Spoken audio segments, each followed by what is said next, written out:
This is the examination of the hidden human condition. You're listening to the Hidden Killers Podcast. This is the Hidden Killers Podcast with Tony Bruschi. You ever wonder just how much the attorneys for Alex Murdaugh made on the trial itself? Well, we got to break that down here for you, because there was a lot of money spent. That doesn't mean it all goes into the pockets of Dick Harpootlian and Jim Griffin. They did make some money, which they should. They are defense attorneys. They're not just doing this on their own free will. They are not hired by the state. They were hired by Alex Murdaugh. It's a lesson, I guess, somewhat in when you decide to represent someone, making sure they have the ability to pay more than anything else, at least pay what you want to be paid.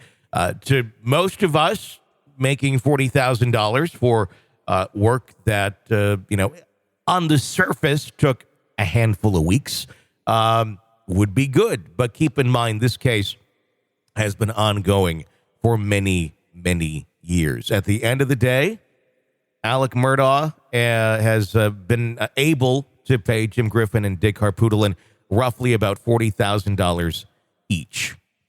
Now, there's far more spent on the trial from the pocket of Alex Murdaugh than just that. And he wanted more to come out. But the judge has since said, no, you have a lot of victims to pay back. And I don't think Jim Griffin and Dick Harpootlian are technically your victims. Now, keep in mind, during the trial itself, Dick and Jim were living a pretty nice life in a $20,000 a week lavish wedding venue that was filled with a private chef and 5 separate homes on the property. You could jump from house to house every night if you wanted to. The judge has denied a request from Murdaugh's lawyers for access to Murdaugh's retirement funds to finance his appeal. The decision was not elaborated on in writing, though, so we'll see how long Dick and Jim hang around Alec for the sake of being buddies. The lawyers initially were granted $600,000 from the receivership controlling Murdaugh's assets to cover trial expenses. About $518,000 of that was spent on unspecified costs. That seems like a very high line item to be like unspecified costs. Although, if you think of expert witnesses, trial costs, there are a lot of places that likely went to that were completely legitimate.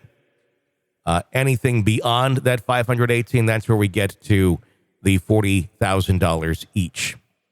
They had to divvy up the remaining $80,000 or so between the two of them. The rest went to the cost of putting on the defense for Alex Murdaugh. Murdaugh's estate is currently amidst multiple lawsuits stemming from his alleged theft of nearly $9 million and a deadly boat crash. Where most of that money is anybody's guess. The funds in the receivership will eventually be distributed among his victims. Despite the funds granted for trial expenses, the lawyers stated their payment was insufficient to cover the actual cost, estimating the true legal fees for the trial to be around $700,000, excluding pretrial preparations and other expenses. So they're probably, honestly, going to take a loss on this. Accommodation during the trial was scarce. State prosecutors staying at the Hampton Inn and Suites, where rooms were about $300 a night due to high demand. A far cry from that $20,000 a week wedding venue that Dick and Jim stayed at. Just the optics of that are so horrible. You would think that they would at least been like, well, maybe we shouldn't get a 5-building wedding venue at $20,000 a week for this trial. That might be a little bit lavish considering all of the money that's been stolen. It just makes you wonder a little bit. Was Alex talking to them? Oh, yeah, I got you covered, guys. $20,000. I got that. No big deal. We got these funds over here and over. I got it. Yeah. It does make you wonder a little bit how much of that $518 in unspecified costs were part of that $20,000 a week wedding venue. If we're doing that math, we're talking over $100,000 just for their accommodations. They could have built a small house. Really? for what they spent on their accommodations. He could have. Like, well, trials, there would have been enough time, too, because it's not like we didn't know this trial was coming up when and where. If you're going to spend that much on your stay, like, we're going to build a house. You what? We're going to build a house. It's going to be cheaper, and we're going to put it very close to the courthouse. That's where we're going to stay when we're representing Alex Murdaugh. Alex Murdaugh, of course, found guilty of murdering his wife and son, serving that sentence in protective custody at the McCormick Correctional Institution.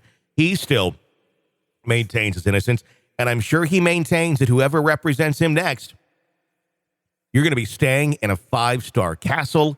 Alec is going to take care of it. You're going to have not only your own chef, you're going to have your own personal trainer and your own personal pets that he's going to rent out. They're going to be diamond-encrusted cats.